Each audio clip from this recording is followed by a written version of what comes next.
What's going on, you rogues, rebels, renegades, and rascals? Welcome to episode 57 of the Rogue Country podcast. I am Mike West, and thank you so much for tuning in. First of all, an apology to Josh Bettis and the Welsh people as a whole. I apologise for calling your t-shirt Simru and Western. As an uneducated Englishman, I took a guess at the thing I'd only read on science. I'd never heard it actually pronounced, and I did my best.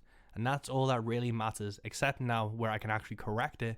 And I believe it is now Cymru and Western. I say it's now Cymru. It's always been Cymru and Western. I've just not been able to pronounce it up until now. But that was thanks to Josh Bettis' wonderful TikTok videos and how to pronounce what he's actually selling. Thank you so much, Josh. And congratulations on selling out your Cymru and Western t-shirts. I look forward to the reprint. Coming up on the 28th of December, I hope you have your tickets for the Rogue Country Christmas Roundup. We're having it on the 28th of December at Future Yard in Birkenhead, and it's going to be myself with Brandon Ridley and Megan Lee. It's going to be phenomenal, and I'm just going to break down some behind-the-scenes stuff for you because I think it's really important. We all know, or we should all know, that right now, gigs live and die by the pre-sale tickets. If you are thinking of getting your ticket on the door, that's cool, but I strongly urge you to buy in advance from the websites, buy from the artists, or whatever you need to do, because that is how gigs are actually feasible. That's how we know people are actually going to be attending. We can't rely on 20, 30, 40 people showing up on the door, because we need to know in advance that this is actually going to work and everyone's going to get paid and everyone's going to have a good time. With that being said, the Rogue Country Christmas Roundup 3 weeks ago, we were on 2 tickets. Which, if I'm being honest, and we try and be as honest as we can here at Rogue Country, that's not a great start. That's not an amazing thing to hear that we've only sold 2 tickets to a show. But a week ago, I got in touch with the venue and asked how many tickets we sold. We jumped from 2 to 8, which, again, that's good going. It's not incredible, but for independent country artists in Birkenhead, in the Wirral, in the northwest of the UK, that's not too bad, that. But then we gave it another push, and this week, I'm happy to say we're up to 17 tickets sold, which I'm absolutely buzzing about. I've said pre-sales aren't doing that well across the entire board in the UK, and even in the States, across the world, pre-sale tickets aren't doing that well. But we've jumped from 2 tickets to 17 tickets, and that is because of the power of the people. And I cannot thank everyone who has bought a ticket so far. You're guaranteeing that this show can go ahead, the artists can get paid, and we're going to raise some money for Wirral Arc, the local homelessness charity. Thank you so much. Please go and buy your tickets if you can come to this show. We urge you to. It's going to be a phenomenal way to close out 2022. If you'd like to know more about our gigs, because we've got some doozies coming up in 2023 that I am not allowed to talk about yet, but if you would like to know about those things, you can sign up to our mailing list, which is over on our social medias. It's over on our link tree. It's going to be at the link of this podcast in the bottom of the description, and you can find out all the information that we're going to be cooking up for the next year. It's going to be incredible, and you can be the first to know. You can also be the first to see videos like what we've just released with another segment on our Rogues on the Road from October. We've got the brilliant Chris Dover with his Billy song, which is a phenomenal song, and it's the opener of his brilliant album, It's a Difficult World, and you can go watch that right now over on our YouTube.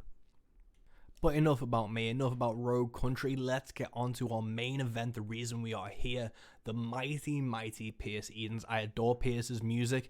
I found him a long time ago, and we talked about this after we'd finished recording. I found him, I think it was through a Spotify playlist, again, toting the good things about Spotify. And as you know, I lean a lot further over to the darker, heavier side of country music, and that's what I bring to Rogue Country, and Pierce Eden's music fit perfectly into that. I've been a fan since I started listening to him, and I've wanted him on the podcast for a while, and it made sense with this news. A Life in Trade, his brand new album, is now up for pre-order on Kickstarter. You can be part of the campaign to make sure that album gets made, gets pressed into vinyl, and gets into your hands and around the world to all the other people who dig it. The Kickstarter link will be in the bio or in the description of this podcast. It's all over his social medias, which we'll also be linking to. And Pierce is a great guy. This was a great chat about composting, promoting music, touring, a lot of things that we got into for this hour chat, and we're going to share it with you right now. So without further ado, this is episode 57 of the Rogue Country podcast with Pierce Edens. So we're rolling. Thank you so much for sitting down with us today. Obviously, you've got your new album coming up that you're kickstarting and stuff, but I'm glad I got to speak to you, especially, we're in the final month of 2022. It's been 10 years since your self-titled record came out in 2012. Yeah. That's the record I kind of found you on and really fell in love with your music and your songwriting. With Oh, that thank 10-year perspective, what does that album mean to you now? Has it changed in the last 10 years? Has it made you. more of Well, an impact? it's funny that you mention it because yeah, we're actually doing a reprint now. Like guys, I've never actually printed that album on vinyl before now. Mm, Uh, so I've been diving back into that thing, and we remastered it for a local vinyl press here in Asheville, North Carolina. mm, Um, and getting that thing printed up on vinyl for the first time ever in this coming year. So yeah, I just gotta because I don't generally put it on, yeah. like it was a piece of work, and I enjoyed doing it, and I don't mind hearing it when other people play it, but I don't Mm, usually put it on myself, yeah. and so like it was interesting to put it back on, like again to work on it, and like get it remastered for the vinyl, and just connect with it again and be like, oh yeah, I remember how it felt doing the thing, Mm, because it was in addition to just being the first, like sort of release that I went out on my own, like I had, sort of a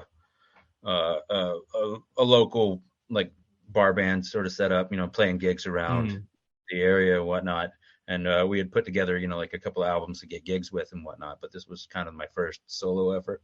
mm, And yeah, like just I recorded it at my old homestead, like where I am now mm, and everything. So it was a real personal recording, and it held up, like I was listening to it and it brought me right back mm.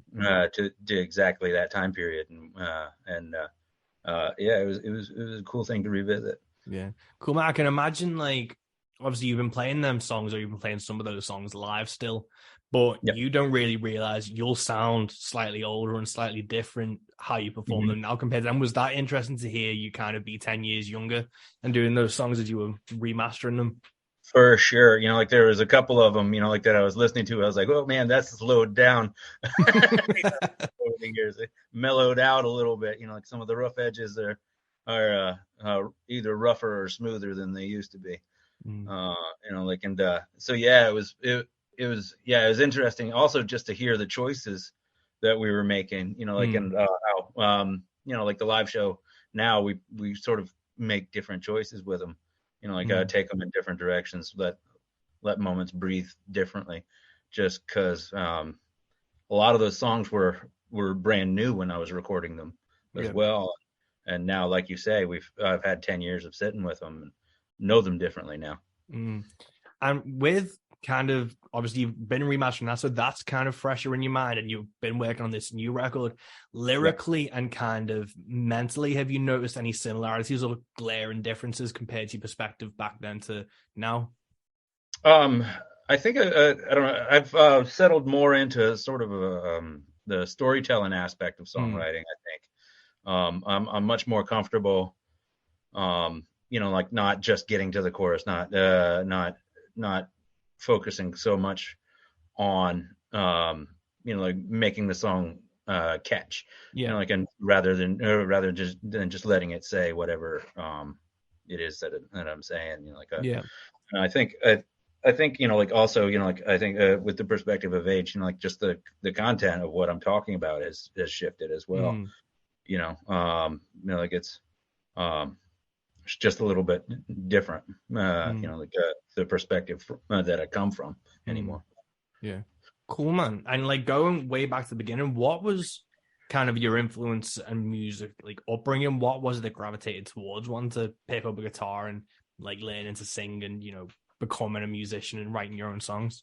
Totally. Well, I mean, where I grew up, like it's sort of a hotbed is Madison County, North Carolina, and it's Mm, up in the hills of the Appalachian Mountains, and there's a real old time music tradition around. mm, Like, and by mistake or by design, our house just didn't have any recorded music in it. We didn't have a mm, television, like just growing up, it was just kind of, so if you wanted to hear it, you kind of had to sing it yourself, mm, like and there were a lot of like old time music festivals, folk festivals, mm, and people just sort of picking around, and so music was it just like I said, by accident or by design, it just became one of those things that people did rather than Yeah. you listen to. Like, and so I picked up a guitar. Took My dad really wanted us to learn how to. He has sort of an unrequited desire to play music and never really like sunk into it, and so he made sure that that was kind of like he put a guitar in our hands early, and I took a couple of lessons when I was in like it was like 10 or 11 or something. Like, and I'm left-handed, and so he got me a left-handed guitar to play on, and it didn't really stick. Like I was too young for it. Didn't it? The interest didn't hold. I learned enough to get started, and then sort of stopped there.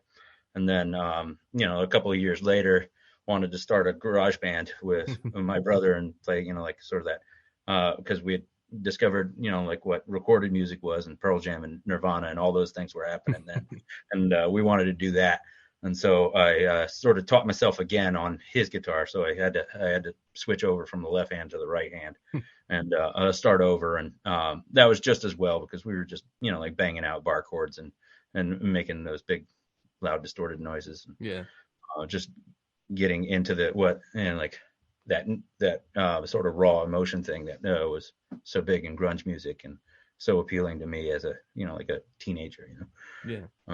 Yeah, and the songwriting sort of followed from that because we just needed something to play, and so we drew straws, and I ended up being the singer. None of us wanted to do it, and then from that I started to care about what I was saying, and that's when it really kind of took, and so been stuck writing songs since. No, that's so cool. I think you don't kind of realize the kind of old-time traditional folk stuff. It wasn't really until like Nirvana's Unplugged where you realize how close those two genres are really connected. Yeah, So totally. it kind of makes perfect sense if you're going from like old-time music as like a younger kid hitting your teens and adolescence and you break into grunge. It's like it just goes hand in hand with it. But what? Right, you just play old time tunes and turn them up real loud, and then suddenly you've got like sort of punk and grunge music and country music. Like it's there's not the lines are very blurry between all of them. Yeah, but with that saying, it's like obviously you started to sing and then you realize you had to like you needed to say something. Were there any lyricists or singers that kind of influenced? Was it like Eddie Vedder, and was there a political edge to what you wanted to do in terms of sending a message, or was it just trying to forge your own identity in your lyrics? Yeah, I mean, like Eddie Vedder definitely was a big influence, like, and from like sort of that Pearl Jam influence, ended up like moving on towards like Neil Young, and then also like all throughout, like like I said, we got the recorded music, and my dad is a big Bob Dylan fan, like, and so that was playing around, and that felt very familiar, like because growing up going to folk festivals and whatnot, like it's like, oh yeah, this guy, he's doing that, and like, and then like all the songwriters that like sort of fall from there, like, I mean, you end up in like John Prine, and I found like Tom Waits, and that was that became a major influence as well, and so like, and then I guess like sort of the through line that brought me through to all of those was again those kind of that storytelling song, like people with like the different things that they had to say said like differently through different like kind of songwriting forms. It was like, oh, you can do more than just get to the chorus. Yeah. No, I think because that's like the interesting thing, because excuse me, got my dog with me. It's okay. Because I remember the first grunge band I was really excited about and knew was Nirvana. And I remember it really bummed me out to be like when Cobain, he didn't really put thought into his lyrics. And a lot of it was just kind of like it needed to hit the beat and it needed to fit the mark and fit the vibe. And that was kind of what he was going for. While, Eddie Vedder, you start pulling apart songs like Jeremy and you're like, holy fuck, this is like a story. And then it's you start peeling those layers back. And that's where like country and folk is just steeped in those type of story songs that just grab your attention. Yeah, absolutely. Yeah, like and like and I'd say like also because I mean I always felt like Kurt and Nirvana, like he was sort of painting with words, like he was, Mm, yeah. like you weren't sure where he was going, and like there wasn't like a narrative around it, Yeah. but you could kind of get a feeling from like what he was talking about, whatever that was, and that was always interesting too. There's a local fellow around here that I grew up seeing. His name's Malcolm Holcomb, Mm, and like a acoustic songwriter fella, and he does that same sort of word painting mm, uh thing, but in a much more sort of folk sort of tradition. Like, mm, and so to see those two things kind of happening at the same time was like, oh, yeah, it really is a one for one here. Like mm. you can go where you want to with this, like, because a song isn't a story, it's a song, Yeah. but you can incorporate elements of storytelling into it, Mm, or not. You can really just make word soup and see what that feels like, and yeah. you know, yeah, because I was like, this is an aside, but I was talking to another songwriter friend of mine. We were just comparing notes about this. Like it was like how do you get started on a thing? And we both sort of like lit up because we were talking about that songwriter language where you just kind of find the vowels and you sound like an idiot for a good long Yeah. while. Like it just finding where the breaths are and the ooh. Oh no, this song feels more ah than ooh. And yeah, like yeah, and so but I think that gets into that sort of like that of feeling your way into Mm, a song and a story from there. yeah. Yeah, Yeah, no, yeah, totally. I've just been reading Rob Halford's brought out a new book called Biblical.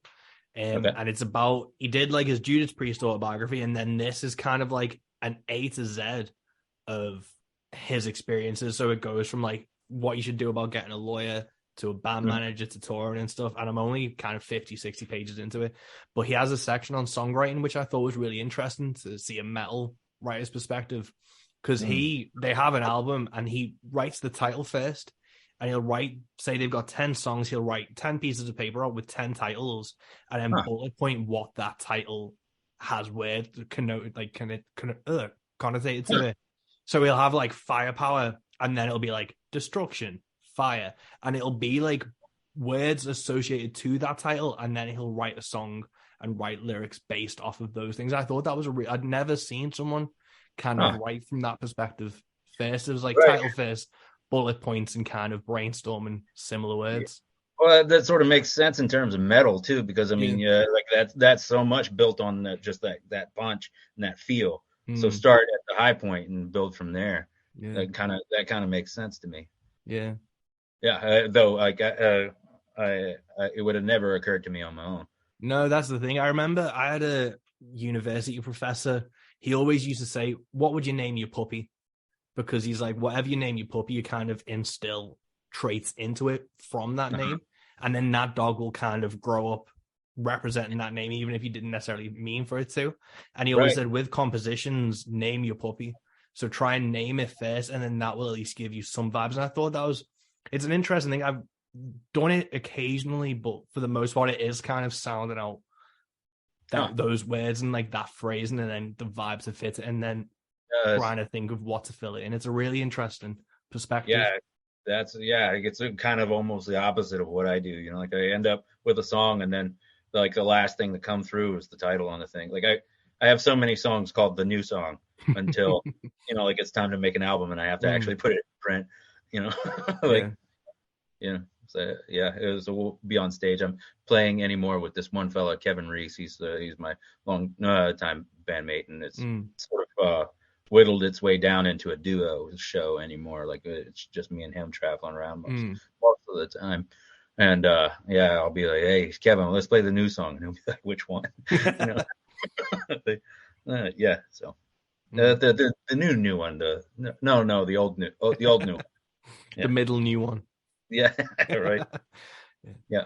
Yeah. But with kind of touring and having that back catalog, have you seen as you've been playing, like obviously COVID kind of put part of that for a bit, but as being an independent musician, have you seen those songs resonate with people in different ways? Obviously, we've talked about like the 10-year gap, but as you've been playing to like Mhm. a wider audience and to different people, more people coming back to the shows, have you seen those songs resonating with people, and then that kind of might inform the title or how you deliver it next, or inspire the next new song? Yeah. Yeah, there's a conversation happening for sure, um at the beginning, like just playing, like you were saying, getting started, like it was kind of a one-sided conversation, like you'd go Mm, out and you'd see what worked, and that, and then from that you like kind of inform yourself. But now it's been years and years, and Kevin and I were grinding pretty hard, traveling all over the United States, and playing lots of shows, and like you get to where like you start to understand what works where and mm, why. Like you start to hear back from folks who have been coming to the shows, and come back, and you get to make friends with people, and find out what hooked them in, and mm, why, and so, like, yeah, like, I don't know, I keep returning to that, like, sort of what do you want to say, that just like keeping that sort of front and center, mm, like, but with the travel and the playing, you just have a lot more opportunities to have something to say, mm. something interesting, that wouldn't have occurred to you otherwise, Yeah. like, um, yeah. So that's changed, I think, um, part of how I Mm, come to it. yeah. I can think like, oh, this one feels like Iowa, Mm. you know, in a way that I wouldn't have known, you Yeah. know. Yeah. Yeah. No, I was just watching the Tales from the Tour Bus last night, and it was the Blaze Foley episode. And I didn't know, and he's saying it, it's like while he was playing songs, he'd pull out like pictures of the people the songs were about to pass around the crowd as like he Huh. was playing. And I was like, that's a really interesting like weight to like add to those songs. It's enough to like what we do is kind of telling stories through song, but to actually pull out the person, but like it's this motherfucker and Right. hand it to people. I thought that was a really, I'd never heard of anyone else really doing that before. And I guess Yeah. if you were a bigger artist, you could kind of project it on the back if you were in, some other way. But like, it's a really intimate thing. I thought that was a really cool Yeah. thing to get Like people's attention. a portrait in Yeah. song. Yeah. Wow. Yeah. Blaze Foley, man. Yeah, he could weave a yarn, that guy. Been yeah, digging back into him and Towns Van Zandt and whatnot, and like, and just those guys that were kicking it there for a little bit. Mm. Uh, like, just reacquainting myself with those songwriters over the last, like, year and a half, 2 years or so. Yeah. Yeah. Yeah. No, I've just picked up like two Old Towns records that have been reissued. I picked them up the other week and I've not sat down to listen to them yet, but it is something about revisiting them, even like going back to John Prine. It's Hmm.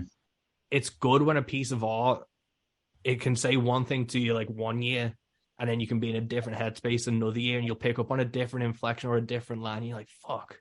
It just like Yeah. hits like a whole new level. Yeah. Yeah, no, yeah, there's something to that resonation too, because Mm. yeah, that's kind of what I was saying about, like, how at the beginning, starting out, it was just kind of a one-sided conversation, Mm. but that has really changed. Like, as you return to folks, like, people pick up on different things, and sort of show me what I'm saying as well, Mm. because I the line I keep returning to is, like, a song ain't much without the receiving ears to hear it. Yeah. Um, and I find that to be more and more true. Mm. Like, the more people listening, the more chance you have of finding out, like, what it is actually that you're communicating. Yeah, no. So I think that I kind of, it's like the sound of like one hand clapping, or if a tree falls in the woods and no one's around to hear it. That's Yeah, like if a tree falls, it's the same thing. If a song's written with no one else to hear it, it did it happen? Like you can sing it to yourself, and it goes back to like kind of those YouTube bedroom shredders and stuff. And it's like it's all well and good to write those ones till someone else hears it and takes it in. Is it a song? Is it a piece of right, art that has like a depth to it? It's an interesting kind of thing to right, think of, and it has to be shared. I think no right. matter the state of it. Exactly. Like, and that was kind of the perspective I think I got from growing up with, like, folks just playing music. Mm. Like, it was like, oh, this is a social thing. Yeah. Like, you practice in your in your bedroom, and you listen to yourself as much as you can, but you don't really know if you're playing a song until you have those receivers out there. Mm. Like, it's yeah, it is a back and forth. It is Mm, communication, and that requires two active yeah. parties. No, totally. And outside of kind of music, have you been influenced lyrically or musically by like TV or film or literature or anything? Has there been anything that's kind of resonated you outside of music? Oh, yeah, like I mean, I like studied philosophy and just sort of dove into a lot of like the deep thinkers and the Mm, thinking underneath the thinking and whatnot, and so that has always provided like sort of a depth of perspective like on whatever it is that you're mm, consuming, like if that's TV or reading or listening to other songwriters or music or whatever, so like what is like you're trying to get to, like kind of the bass note, the root of what's being said. mm, What are we trying to do here, like, and so when you think about things that way, anything can kind of strike you and become mm. an influence into the like into like a song. And um like that happens in the real world as well, which is like not just like film or TV or whatever, but you just driving down the highway, see something on the side of the road, and it just resonates Mm, enough that that it can become a line in a song or yeah, something. yeah. And was that how A Life in Trade was kind of born from? Like the Kickstarter description I read, it was because of all the handyman work you were doing around like the farm and building your own studio. Was that kind of where that creative process started, or did you have those songs kind of kicking around and those kind of refined and cemented into your head through that work? Kind of combination of the two. Mm, Like I put everything sort of on pause, like when the pandemic hit, yeah, like as far musically speaking, like in terms of like touring or recording or any of that sort of, like stuff that you do whenever, like yeah, you're trying to build up like a living in music.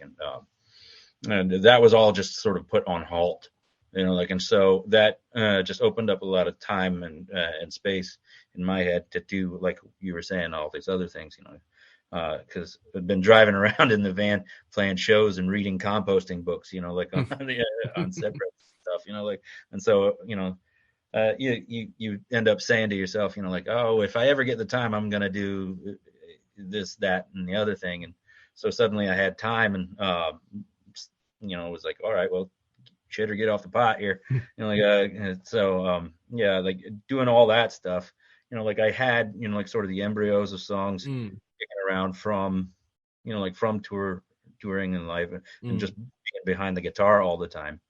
Like you just sort of riff around. You have an idea here, think like, yeah, oh, if I get time, I'll dive into this line here. I'm always scribbling in the journal, so there was yeah, like a collection of lines or drawings or just ideas, kicking mm, around, and those sat by themselves for a little while I was, like composting or knocking trees over, getting chickens and raising bunnies, and like, and just focused elsewhere. And they like, and so like when I came back to it, months later, it kind of came together pretty quickly and mm, pretty naturally, because my friend Mike Savino, Tall Trees, and yeah, Kishi Bate, he was building his studio in at his house, like, and this was, like now 2021 or so. So, like that 6 week hiatus that we were on, that was going to be the pandemic, and yeah, now ground on for a year, and was like, okay, well, maybe this is just how it is now. And so, yeah, I was just picking up work, and he knew me through, music, and mm, heard that I was doing carpentry or whatever, and called me up. And so, like, that just seemed like, all right, well, this is kicking back into gear here, like I'm back in the music world yeah, via carpentry. So let's just run this down, see where it goes. And mm, yeah, sure enough, like, yeah, that was followed by, like a sort of a creative explosion, like of just like demoing, out songs and ideas mm, and all those things that had sort of sat for a while. It came just sort of percolating out, and yeah, the whole thing came together, and just like like one piece after another, just Mm. like Oh, stacking rides. yeah. Awesome. And Awesome. with building the studio, was like, did Mike have a vision of how the studio needed to look and what was going in it, or was it a collaboration on kind of what you needed? And it was a big studio to record like a full band, like drums and stuff, or is it more of a smaller setup? Yeah, it's sort of medium sized. I would call it. Like I mean, it's small. I think in terms of commercial studio, but Yeah. it's big for a home studio. Yeah. Like you can do a full band in there, and we like when we bounced a couple of ideas off, like of what, but he had it. He had a few things set in stone already, ready to go. Like was like, okay, it has to be like this, that, Yeah. and this. On it, to sort of sound this way, and get that wooden feel, and have a nice, like, sort of vibey Yeah. live room so that you can set the microphone in the right place, like, and really get the feel of the space. Like that was the main thing that we were building towards, as far as, and then from that, like a couple of things, just as you build a thing, it kind of comes together. It's like it becomes clear, like, oh, this is where the sound booth is going to be. Mm. Oh, that makes sense. Yeah. We'll build a little alcove here for all the equipment that's going to run through here, and we'll put a door here so that we can get sound isolation from, Mm. like the drum kit or whatever. Yeah. Or put the guitar amps out in the garage, or like, we can bother the neighbors with this piece, but we'll keep this piece to ourselves. Yeah. Yeah. Before we go back on studio and stuff, I just wanted to, because I've been thinking about composting, because I rebuilt my garden in 2020 while we were locked down for longer than we thought. Like it was just like decking from the previous like residents, and it just sogged and rotted through. So I ripped it all up, built like a whole different place, and like I want to grow vegetables and stuff there. But I have been thinking about composting because there's so much food waste that it just annoys me to like get rid of it. But what was the kind of plan behind yours, and what do you do to like compost and stuff?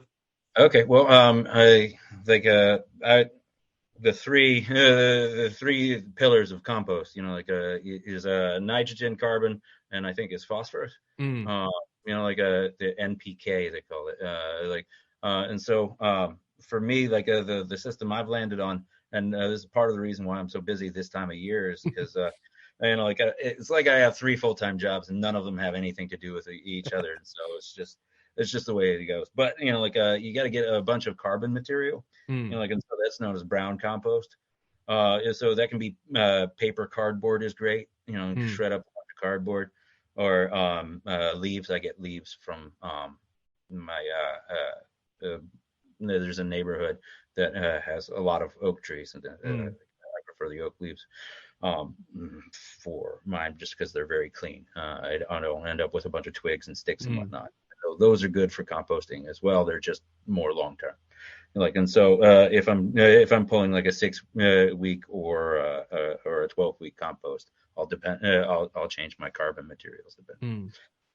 And then the nitrogen, which is like kitchen scraps and food waste, and like what you were Okay. talking about. Or if you have a lawn, like all the clippings from Mm. the lawn work great as a green compost. And then for me, like I use like the manure from the chickens and the rabbit as sort of the final ingredient in my compost. Or you can work your way towards compost as well, with like just get a couple of red wiggler worms from the local bait shop or whatever. Mm. Off them in. They love living in like wet shredded cardboard, Mm. and they'll eat your kitchen scraps and turn your compost into just gardening gold. Oh, sick. Yeah, it's Yeah. awesome. Yeah. Yeah. Yeah, it's one of those weird things. Like I've been watching the Zac Efron documentary on Netflix, Down to Earth, and Okay. it's really interesting because like we were talking before we hit record, where it's been the hottest summer, but it's also like today's been crazy for cold, and it is climate change and the Yeah. environmental stuff. It's so It's here. mind-bogglingly big. So if Yeah. I'm just thinking if I can just scale it down and do one thing that can be like, I'm trying to make some sort of difference in my head. It's just, We got to go this way. Like yeah, we've been going this way for a while. Let's just take it one to the left here. yeah, Like, yeah, absolutely. Like, yeah, and yeah, that figures heavily into my philosophy behind the whole thing too. Is like just bring it back to local, because then your footprint on the planet is so much smaller, and that's the way we need to do it. Yeah. It seems to me. Yeah. And it's also, like I said, it was sort of a latent passion of mine, when, like we were out touring so much, like it wasn't an option, Yeah. just because, like you can't compost in a tour van. That's disgusting. The tour van's gross enough already, Yeah. So, just to be able to actually sink in and make that be part of my life, as well.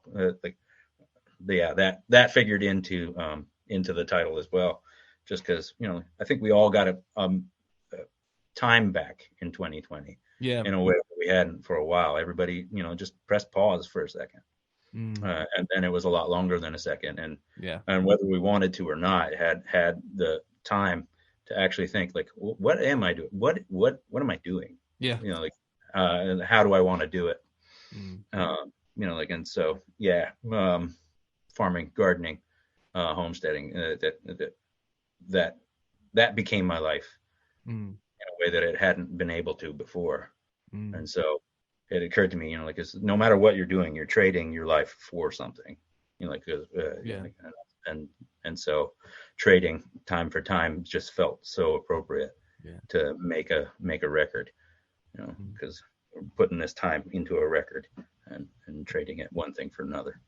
With everything kind of stopping and slowing down, did that affect how you saw your music career going forward? Like, did you realize you had to be on the road like 24/7, 365, or has it kind of made you think to be more selective about how and where you play? Because obviously you've got compost bins to think about now.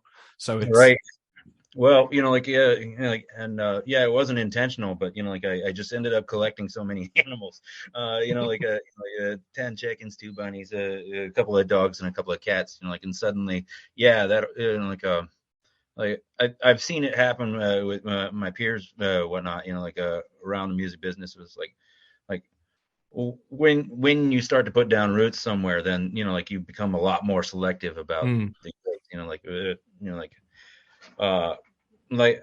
part of the reason why we ended up sort of touring around as a duo was because then you only had 2 rents to pay, fewer cats to herd, and we didn't have to be selective. We could just kind of go and see and find out, oh, is this going to be a good gig, or is this going to be one of those ones where you drive all night long and get paid with a pizza, and take your hits and try again next time, and so there's that, just by default, there's a lot more selection kind of going into where the live show happens and when. And that has been, I think, valuable too, because it allows us to sort of change our approach, in a way, that I'm super into. Again, we just do anything for long enough, and it just becomes your life, and you forget to put some intention into it. And that was starting to happen for us when we were playing just night after night after night. So it's been very valuable, I think, to just take a beat and decide what we want to do with it again. No, totally. And because you kickstarted Stripped and Stripped Down, Gussied Up in 2017, you kickstarted that back, had embraced the internet and that kind of, you'd embraced the internet and that kind of like viewpoint and stuff. So did that kind of inform, obviously you've kickstarted the new album. So have you tried to continue to build that kind of internet presence? Because it does obviously mean you can be more selective and you can make income as a musician while having to go out to do all those tour shows. Yeah. And one of the things that I sort of stumbled upon during the pandemic as well is I started, streaming like so many people did. Was like, well, we'll try this, and that sort of accidentally got me more involved in the internet, in a way that from the house, that allowed me to stay home and take care of the things that I was taking care of as well.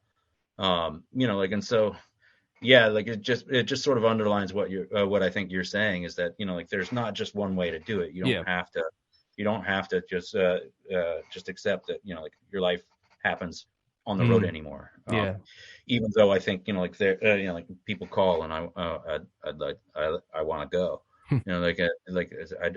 I don't think that there's any sort of replacing that live music, that really No. bringing it back down to, just taking as few steps between the voice and the ears as you Mm. can, Yeah. you know.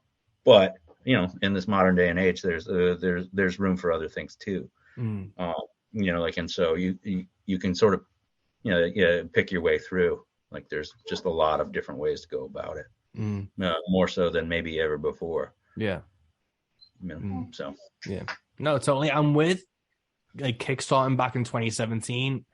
Mhm. Kickstarter for me, it's always kind of been, I've always backed kind of comic books through it and stuff. Oh, I've never really seen music have that much of a presence on it. Obviously, Pledge Music happened a few years ago and shit the bed and ruined kind of crowdfunding for a lot of people. But uh-huh. Kickstarter has always been quite solid. Back in 2017, do you remember the thought process and the reasons kind of behind crowdfunding an album that way, as opposed to, going into thousands of pounds of credit card debts like most musicians end up doing and stuff? Because I'm looking at Kickstarter on my next record, and it is, you don't want to be bankrupting yourself every time you want to make a record. Right. Well, and for me, like I saw it and I thought immediately, like, oh, this is a pre-sale platform. Like I can just use the this to, like take orders on a record that people want. Yeah. And if people want it enough, then I can use that money to make the record. Like it's just, it's just sort of getting like asking people to trust me to pay me up front for a record Yeah. that I then send out. Like, and that was like the original thinking. I was like, Mm. oh well, I'll just do that. Mm. And then that way I can kind of do more with the release because by the time that Stripped Down Gussied Up came around, I had learned enough about the music business to figure out that most of the promotion for a record happens before it's out. Yeah. Like in a counterintuitive sort of way. Like I didn't know that going into it. Mm. Like, and it's been a very sort of do-it-yourself kind of music career for me anyway, just because I'm a do-it-yourself kind of Yeah. guy, and I didn't know better, you know.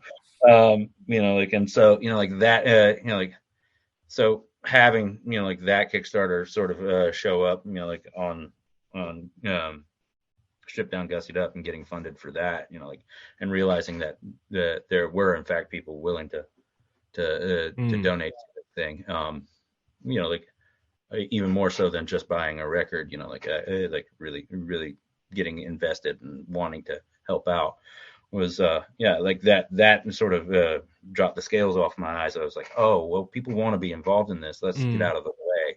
Let's let them, let them help. Mm. So that was kind of the thinking in returning to it was Mm. like, oh well, uh let's yeah let's send it out to the people and Yeah, jumping back into it and going back to like on a personal level, like promoting a record, what you were saying about like if the promotion's done beforehand, I always thought it's fucked up, especially for independent artists, because when you have, the Springsteens or the Taylor Swifts or the Adeles or whoever, they uh, can afford to be doing like a 6-month PR campaign before it releases. Independent artists don't have the luxury of doing that. All the promo we can really afford to do is after the record's out. But most publications and most people who are journalists or reviewers, once it's past like a month old, they don't give a fuck. And it's such a hard thing to do as an independent artist, is to break any level of ground to promote a new record prior to your release. yeah, for sure, it's a grind, like and I've like I've picked up a few things here and there, but yeah, like you say, it's the yeah, the nature of the beast is just built for those that are already established, Mm. already in the industry. Like it's just how it is. Like Mm. like, and I think it's a shame, but like I'm done yelling at a mountain for being uphill. Like Yeah. like it's just all right. That's it. I still want to do music, so like that's the giant I have to tackle.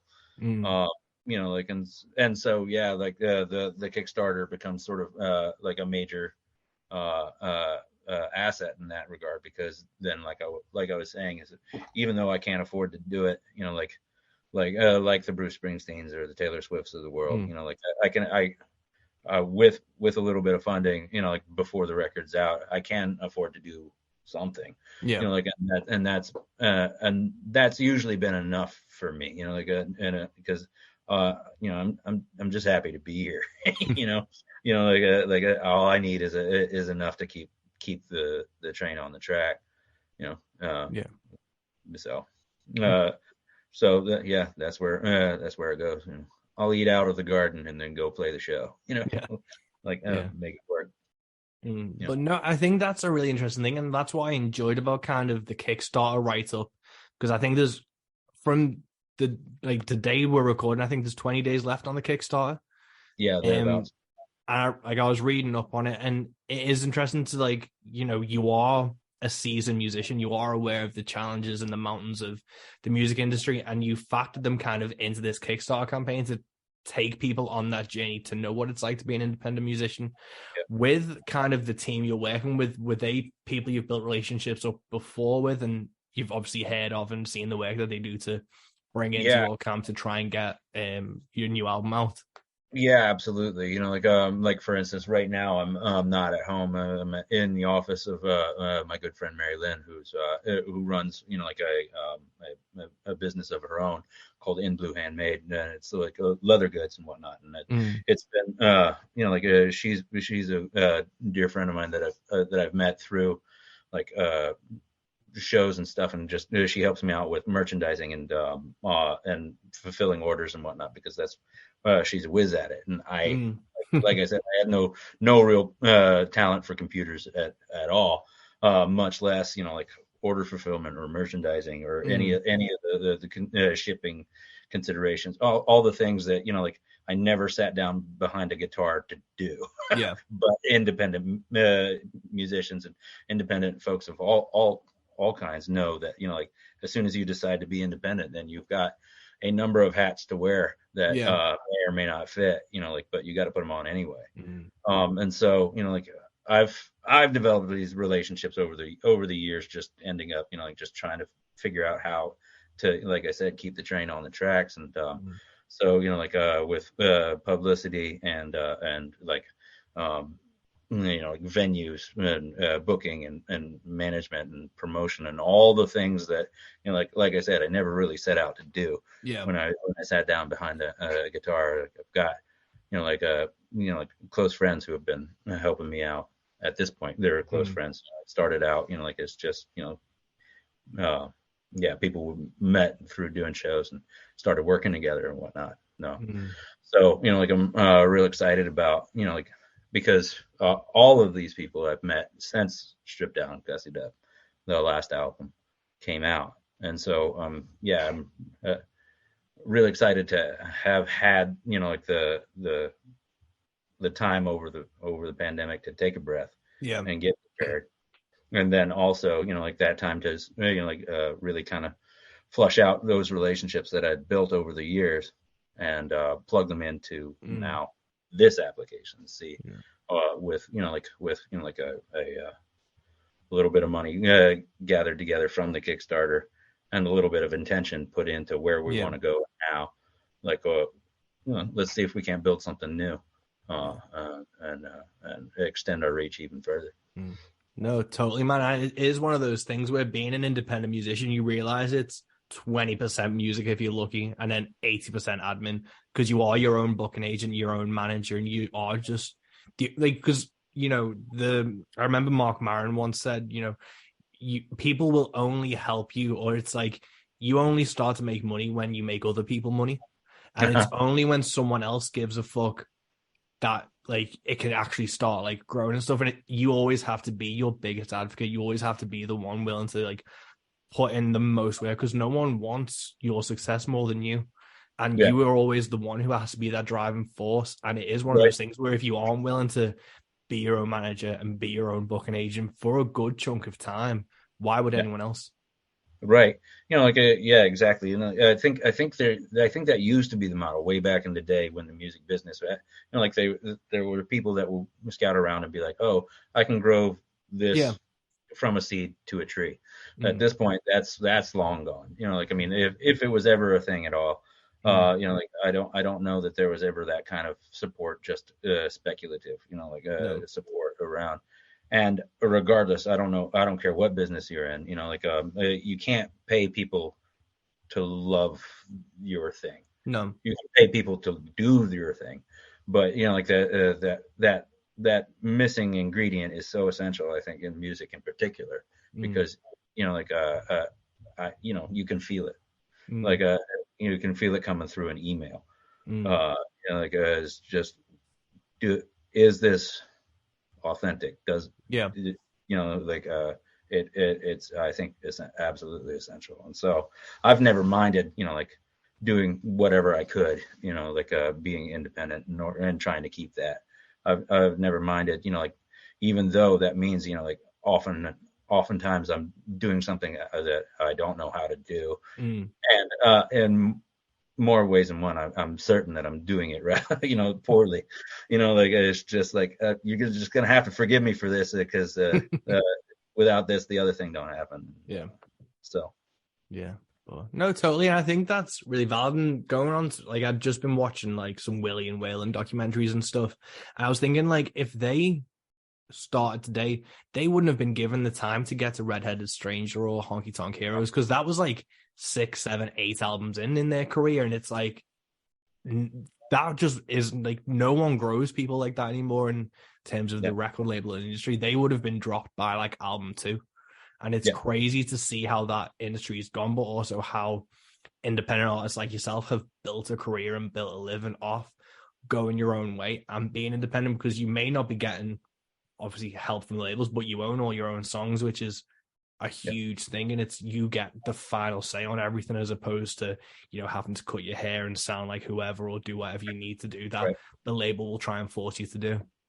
yeah, yeah. No, like, yeah, it's it's strange, because like, I think the music industry, the way it is right now, like all those main highways like you're talking about, they still exist, but they're in pretty major disrepair. Mm. Like, I mean, like there's not that rocket sled to stardom that there No. used to be, or like what we've got instead, sort of metaphorically building in my head, is just a lot of side roads and back roads, like on which there are a lot less people. Like so, like, if that's your drive, like just to get into the big shiny lights, then it's harder than ever.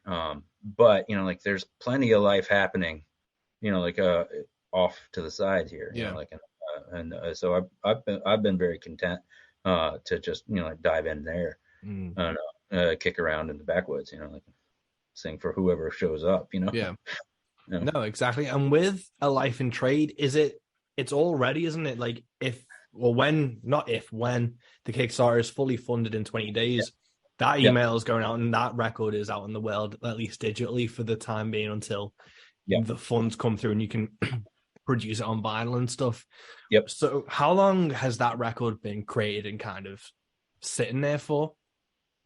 Well, I mean, it depends on how, where you call it, like, Mm. because there's no great work that is ever finished, Yeah. merely abandoned, like, so, like, yeah, like, I I hesitate even to say it, but like, I would love to, continue to put finishing touches on it Mm. forever, but, like, but really, I think, as far as like the finished work that it is, or like we've had that, um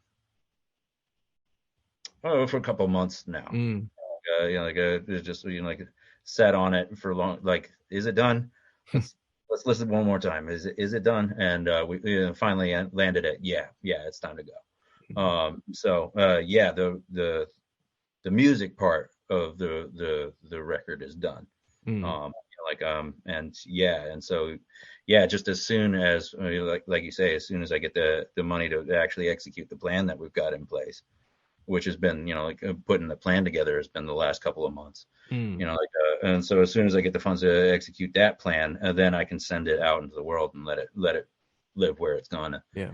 And I'm excited about that, because like, it came together, and I think we broke some new ground. I'm excited to see what people think about it. Yeah. No, I'm really excited. Like I've been a fan of your work for a long time. I'm really excited to, because I have Kickstarter. I've put my money where my mouth is. I'm not just empty promises. I've like Thank you. backed it, and I'm really excited to listen to it. But with kind of saying you've taken things further and stuff, has there been anything in your mind specifically from like the songwriting or the production perspective that's kind of taken it and made it like the record it is now? Well, I gotta still got my friend Mike Savino, the Tall Trees, for his Mm, influence on this. Because I mean, in addition to like having like chops as a musician, which he has endless talent and ability for.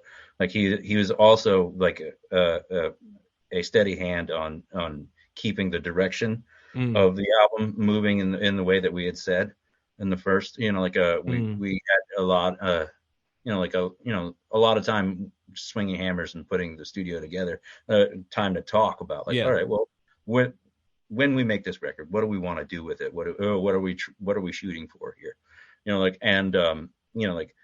that's always been the case with the other recordings and whatnot. Mm, But with my hand on the wheel, I'd get excited about concepts, like a thing, or like hear something and chase it down, like go that direction mm, because I could, yeah. and that's a lot of how like the other records came together, and a lot of a lot of the reputation that I have now for sort of genre bending and just Mm, sort of taking what I need from one thing or another. And with Mike, that was he was able to like sort of funnel that in a way that I don't think it has been before. mm, And really kind of maintain that original direction that we had mm, for the thing. yeah. Yeah, so yeah, it's exciting. Yeah. Like yeah, Cool, so man. yeah, Yeah. So well, I don't want to take up too much of your time. We've already had like two yeah, malfunctions and stuff, and you're a yeah, busy guy. But just before we kind of get to the end of it, what's your plans? Obviously, you're going to release a record and promote it. Have yeah. you toured over Europe and this way before?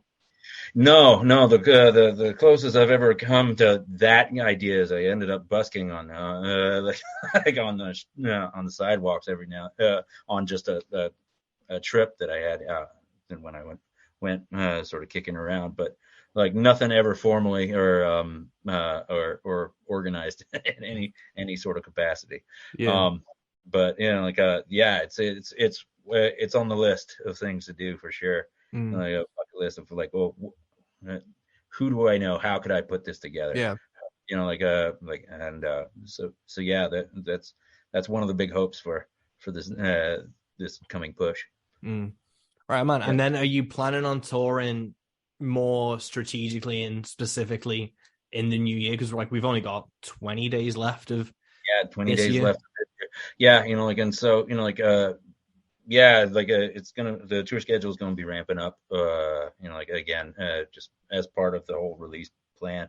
Because in addition to just live music, like the Mm, whole thing is kind of all geared together. So like if you can get excitement together for an album, excitement together for a record or whatever, then that translate into all right, well then venues get excited too, yeah. and actually help out with the getting folks out to the show Mm, and whatnot. And it seems to be about that the right time for that too, because it's been like fits and starts over here for sure. Like as far mm, as what getting back to live music looks like and yeah. how it operates. And by now it seems like we've sort of smoothed most of the tablecloths out. I'm sure there'll be speed bumps here and there, but Mm, like it feels like the right time to start gearing that thing up. yeah. Yeah. So Right. yeah, there'll be some touring around previous to the record, and then after it's out, obviously we'll just keep it rolling.